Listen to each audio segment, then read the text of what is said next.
Hello friends, welcome to the Chevolution group, Enriching Minds Many at a Time. Today's video is regarding the EX markings on equipment. Through this single slide, I am going to explain you the different markings that are present on the equipment and their relevance in terms of safety and process safety. The EX marking basically is designated for explosion protection. So the equipments or the electrical appliances having EX marking are rated for their use in the areas where explosive atmosphere can be present. So first of all, what do we mean by an explosive atmosphere? It is the atmosphere in which ignition can occur and it can lead to a fire and explosion. So basically, atmosphere in which flammables are present above their flash point and there is a presence of an oxidizer like oxygen or any other oxidizer. As you can see, there are multiple numbers and letters in this group of marking. I'm going to explain you one by one what does it mean and how to interpret them. So if you can see this first group of letter, you have three options of 1, 2 and 3 over here. So this is basically equipment group. So this equipment, if it is denoted as 1, it is useful for mines. It is to be used in mines application. If it is 2, then it is for atmosphere in which explosive gases are present. And 3, if there are flyings are present or some lumpy dust is present. In the second marking, as you can see, there are two letters, a number and a letter. So the first one denotes the zone of gas or dust present. So what is basically a zone? Zone is an area where the explosive atmosphere is present, and depending upon the time for which it is present, it is denoted as zone 0, 1 and 2 for flammable gases, zone 20, 21 and 22 for combustible dust. So the zone 0 is basically the explosive atmosphere is always present. For example, a reactor in which there is a solvent which is above its flash point. So the explosive atmosphere will always be present. Zone 1 is occasional explosive atmosphere during normal operation. For example, if you are doing a sampling of that particular solvent, then in that case, without any safeguards, you are expected to have some flammable atmosphere in certain regions where you are doing sampling above its flash point. And zone 2 is short periods of explosive atmosphere in abnormal operations. For example, if there is a leakage which is not expected to be a normal operation, in that case there will be explosive atmosphere, but as you know, if there is a leakage it will be attended and it will not be there for a long period of time. It is known as zone 2. Similarly, if it is dust, we classify it as zone 20, 21 and 22.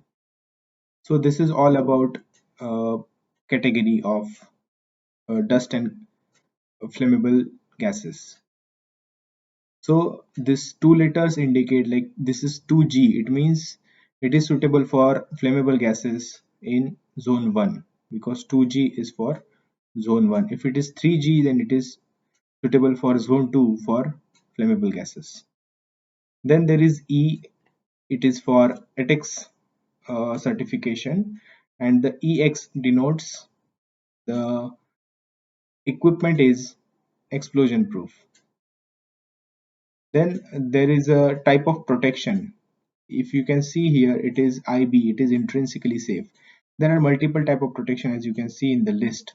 So these protections are basically to prevent the spark if it is generated inside the equipment to go out of the enclosure. and one specific protection type, that is IA or IB, it is intrinsically safe. So the voltage itself will be so low that the spark will not occur in this kind of installations. Then there is a gas group, that it is called 2A, 2B or 2C. So the 2 denotes the gas group, and the letter denotes what type of gas it can handle in the exterior of its atmosphere. Please remember that this is only for the atmosphere in which this equipment shall be useful. So there is always a, representative gas in this particular group. For example, for 2A we have propane, for 2B we have ethylene, or for 2C we have hydrogen. So if the atmosphere is containing hydrogen, you are supposed to use 2C class, 2C gas group equipment. Please remember that this is in the order of increasing safety. So you can use higher gas group for lower requirements. For example, ethylene is 2B. So a 2C equipment is safe for using in ethylene atmosphere. Similarly, we require 2A in benzene.